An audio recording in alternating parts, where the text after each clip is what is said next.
Hello YouTube, Z-Band here with a Exodia deck profile.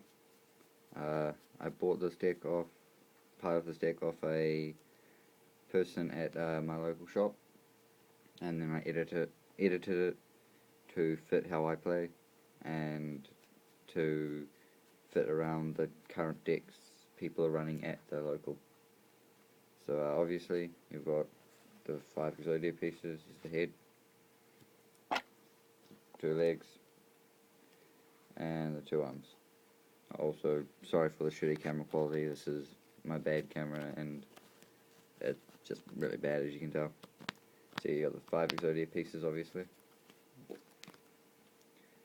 and then we've got 3 silent Wobby. This is to combo with the card in the traps, which we'll get to later. You special summon to your opponent's field. Special summon to your opponent's field like that. They draw a card. You have appropriate activated. We'll get to what that does later. And so basically that just makes you draw 2 cards actually. So yeah. So when they draw a card, you draw 2. So they draw 1, you draw 2, and you gain 2,000 life. It's 1,000 attack, 2,000 defense. So it's not, extremely bad for them to have, especially with the amount of other defense you have in this deck. I got 3 Assult Dogs. That is just because when it's destroyed by battle and graveyard, I get to special summon any number of them. It's just to keep you safe while you're searching your Exodia pieces. Plus, because you can special summon any number, it's pretty good for being able to use if 1 gets destroyed, bring up 2, exceed summon to a level 4, you have a monster you can use effects of attack with if you needed, but you don't really attack with this deck much. It thins the deck as well, which is good for getting Exodia pieces. And this is under trial right now, but I have 3 Cyber Valleys. The main reason for this is when this card is targeted for an attack by opponent's monster, you can banish this card, draw 1 card, and end the battle phase. You really want the battle phase to end. You don't want them to be able to take you out before you draw Exodia. Also, you could target another face-up monster you control, banish this card and that card, and draw 2 cards. So I think that if you got a card you don't need, pretty much like a monster, if you have an Assault Dog, you've pretty much already gotten rid of most of their cards that are going to damage you majorly, or they don't really run a deck like that.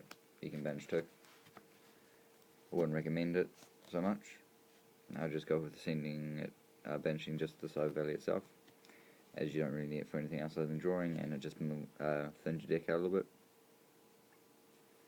You could also use this for putting Exodia pieces if you synchro summon into exceed summon into a level 1 monster. They go to the graveyard, you can use this, type 1 card in graveyard, banish this, and that 1 come from your hand, and that card goes to the top of your deck. So if you've got 1 piece in, you've got 4 pieces of Exodia in your hand, another card, just do that. Just means you can always pretty much get out Exodia.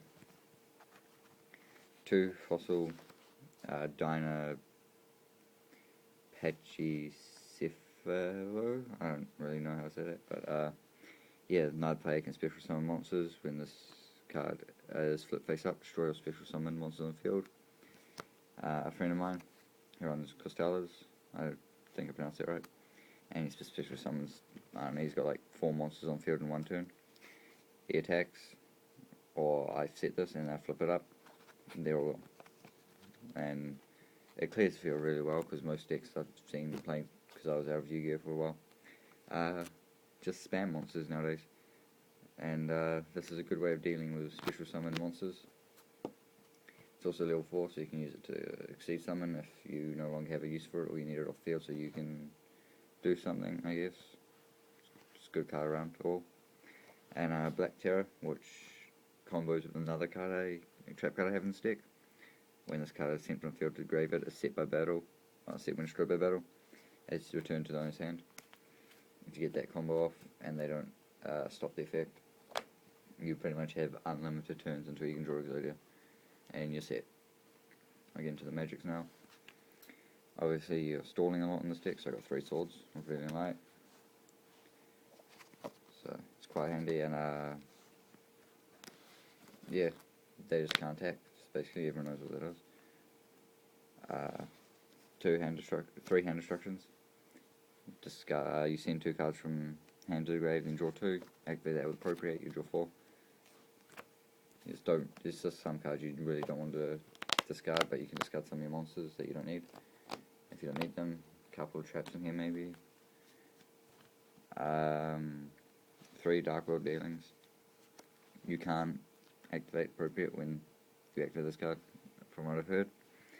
But if you have appropriate activated, each player draws 1 card. So when they draw and you draw, you then have to draw 2. If you don't, and you do the discard first, you don't draw, because appropriate misses its timing, as far as I'm aware. At least that's to my understanding, so you gotta make sure to use that right. But that's a good way of getting Exodia pieces. It also can thin their deck if they've got a small deck, and you know they've got something good in their hand, then gotta use that. 2 Book of Eclipse to change all face-up monsters on field to face-down defense position, and then during their end phase, well, the end phase of this being activated, they flip all the face-down defense position monsters they control face-up, and they draw 1 card for each. This, at the end phase, when all they flip up and they draw, is when you'd activate appropriate, and then you're able to start drawing a lot from there. 1 gold Sarcophagus, way to get appropriate. If you already have appropriate, you don't need appropriate, use gold Sarcophagus, get your final piece, get a piece, get a drawing card you need. If you need some defense, get a monster card, I guess. But I'd always recommend, if you get that early, going for appropriate. A pot, obvious reason why. You just get to thin it out a bit, sort of. You get the card you want. You get to shuffle in case you've got a bad, the lineup of cards in your deck is bad. I don't know. You got a pot of Benevolence. One of these, select 2 cards from graveyard and shuffle them to the owner's deck. Yeah, it removes the stuff from play after being activated, but that's not really a big thing. But this is good, because if you exceed summon, or you discard an Exodia piece, you can Pot of Benevolence it out, back into the deck. Now for the traps. Obviously I've been talking about a lot. You got 3 appropriate. You can activate this card when your opponent draws a card outside of his or her draw phase. Draw 2 cards from your deck.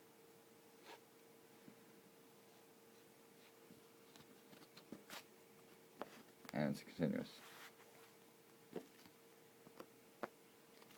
I don't have the actual cards, but I've proxied them, which everyone's fine with at the local. Obviously in tournaments it wouldn't be, but 3 Dark Bribe. I don't know if you can run 3, but they're pretty chill there, so I just put 3 in. Pretty much, I'll load it up. They activate Spoiler Trap. You activate Dark Bribe in response. Negates it. They draw a card, and then if you have appropriate on the field when you do this, they draw a card. You draw 2. So it's pretty much like a I guess, well, like Curse of the Royal, but helps you draw more. So it's kind of double the help. I have 2 Scrub Raid. You can see that. During the battle phase, you can send 1 card you control to the graveyard to set this card to end the battle phase. That is the card I was talking about that you combo with Black Ptera. So you could also Gold Scuff as Black Ptera. If you have this.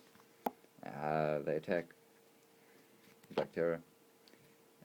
You send it to the graveyard, but its effect brings it back to your hand. Set it next turn. Carry on. Unless they have a way to stop this, you're pretty much able to infinitely stop their battle phase. And if they can't do a battle phase, they're not going to take your life points down. You're going to be able to just keep drawing into Exodia. and one goes to a Grudge. Originally in here there was a different card, there was this, Hope for Escape. And I like Hope for Escape, it did work, one card for every 2,000 difference in life points, that was good and all. But I found that most of the people that they were playing, by the time I got to the time where Hope for Escape was any use to me, you know, I was already too close to dead that if I didn't get Exodia that exact turn, I was done. So I replaced it with Ghost of a Grudge. Most of the time I find that because it's, you know, you've got hand destruction, dark or dealings, and a lot of these decks just go through cards so quickly, equipping, destroying. You've got, what is it, Dyna up there, and it destroys all the special summon monsters. You've got seed cards, so they've got all the detaching. Their graveyard fills up to 8 really, really quickly, and if they get 5 monsters out, high attack, they're great in the cards in grave, just goes to a Grudge. They're not going to be doing anything with those monsters, leave them on the field, and unless they get rid of them themselves, they're stuck with those, they can't attack you. I like it. I've been criticised for it, said I should keep Hope for Escape, but I found I have a lot more sustainability against most types of decks with Ghost of a Grudge, but I do have Hope for Escape as a side. Is one, number 63, Shamoji Soldier. It's 2 level 1 monsters, so obviously you're going to be using Exodia pieces for that. You can only activate its effect on its turn. You can detach one card, you can activate one of its effects. Each player gains 1,000 life points, which you can do if you are low, but I recommend going with, at the start of your opponent's next standby phase, each player draws 1 card. And I think, because that will be outside the normal draw phase, that works with Appropriate, so you end up drawing 3, and that could win you the game.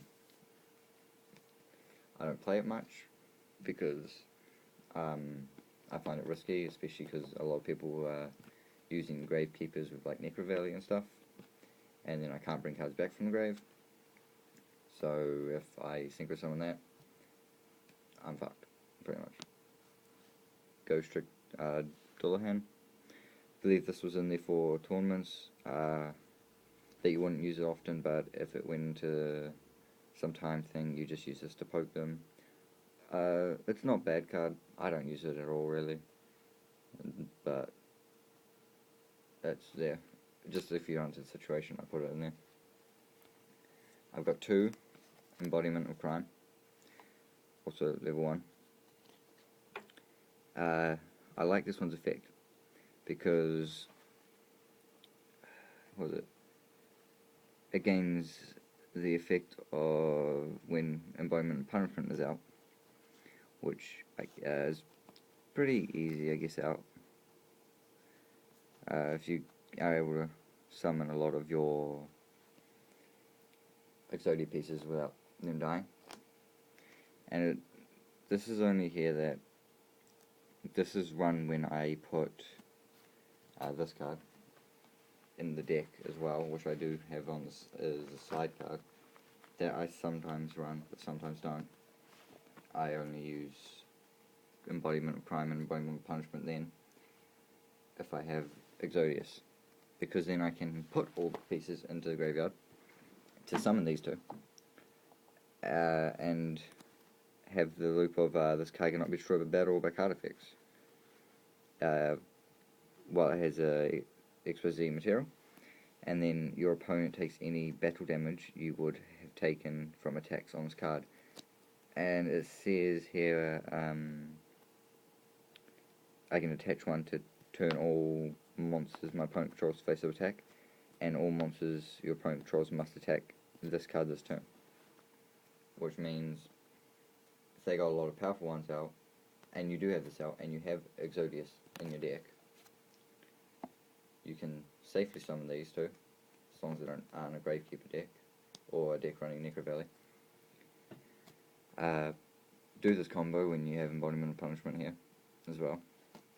For that you're going to need a lot of Swords Revealing Light or Battle Phase Ending, so you can keep those level 1s out, to get 4 of them out. and activate these. And while these are both on the field, crime and punishment, because they both basically do the same thing but they need each other on the field, then they attack, they're going to kill themselves. It's like a backup, sort of. That if you don't think you're going to be able to win with Exodius, or you think they're going to Exodia, or you think they're going to kill you first, and you have Exodius able to come back from the grave, if you've used him already, with pot, or you have him in the hand, or in the deck still, summon these, they attack. When they summon a lot of monsters, use their effects, they all attack it, they take the damage, and you can get the life points pretty low, or down to 0. When I ran this deck against a friend of mine, and I ran Exodius in there, crime punishment, I managed to stall with 2 swords and a Book of Eclipse, get these 2 out. He had a 9,000 monster on the field, and that pretty much won me the duel there. I would have lost if I didn't have them. So I find them very situational, but a good card to have overall. As like a backup. If you're in a tournament, of course, gotta make sure the deck's legal, and you have Exodius, if he's legal, I'm not sure anymore, then, and he's legal of course, that would be good for like a side deck. I've got one so far, number 82 Heartland Draco. This is in case you do need to start attacking because you are not getting the card you need, or they're at like that low life points for, I don't know, effect cards they use that do damage to them, and you can just end it with this, because you've got Fossil Dyna, he's a 4-star, Asult Dog's 4-star, and you can summon up to 2 in turn if they destroy 1, so if you get that early, it's helpful.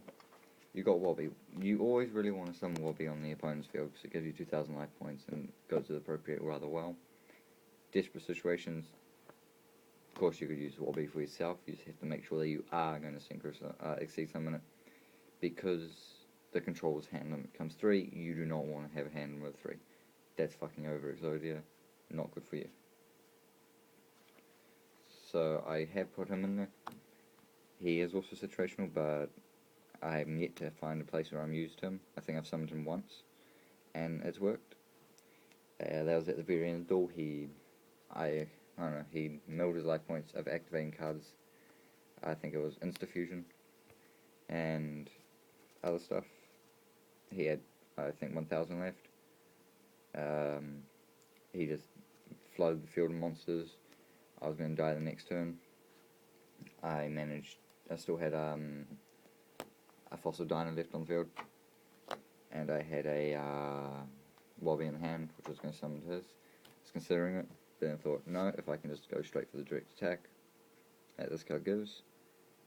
He had no back row, he'd used it all, and he lost that duel because of that. And this is basically just in here because I like the look of it. It's a Gaga Cowboy. I suppose you could use it because if it's in attack position, this card attacks an opponent's monster's turn, it gains 1,000 attack, and the opponent's monster loses 500. Or inflict 800 damage to your opponent if it's in defense. I guess you could use either one. I just put it in there because I like the look of the card, and I always keep it at the top of my extra deck. So if people at the local are just like looking through my cards, you know, they see that cool looking card, and you know, they know shit's gonna go down. Because, you know, if someone's got a cool looking card, game's already won. And there's one of the cool looking cards I could find. So that's my Exodia deck profile. I am still working on it. I was thinking about putting in some Cyber Dragons, 1 or 2. I have tested it with this and it did work once, but it is also a rather situational way of running the deck. So I wouldn't recommend it for duels. Side deck would be good, because then if they're summoning a shit ton of monsters, you've got Cyber Dragon there, you can special summon it. You can run it with a what's the Exceed monster for that card? Cyber Nova, I believe. You can Cyber Dragon Nova. You can run one of them in your extra deck, or 2 Cyber Dragons if you can get 2 out. With Assult Dog it shouldn't be too hard, I guess. And then use that card's effect, because when it's destroyed, I believe, by card effect, which a lot of cards are destroyed by now, you can bring out like a Cyber Twin Dragon. And Cyber Twin Dragon could keep you in the game a bit longer, get through Exodia, could win your game. You never know. It's like a side deck kind of thing, so situational. Wouldn't recommend it as a main in this deck. Just to show you the side deck, they're pretty much just 3 Hopeful Escapes. I think there are a couple more cards around here that win in it. 3 Mystical Space Typhoons, in case you need them. You generally won't. 1 Metal Reflect Slime. And I did have 1 Cyber Dragon set aside to be used as a side deck. I do this when I'm playing matches with my friends. For they've got like heavy attack, I'll bring in these 2. And these 3. I'll generally replace for the Cyber Dragon.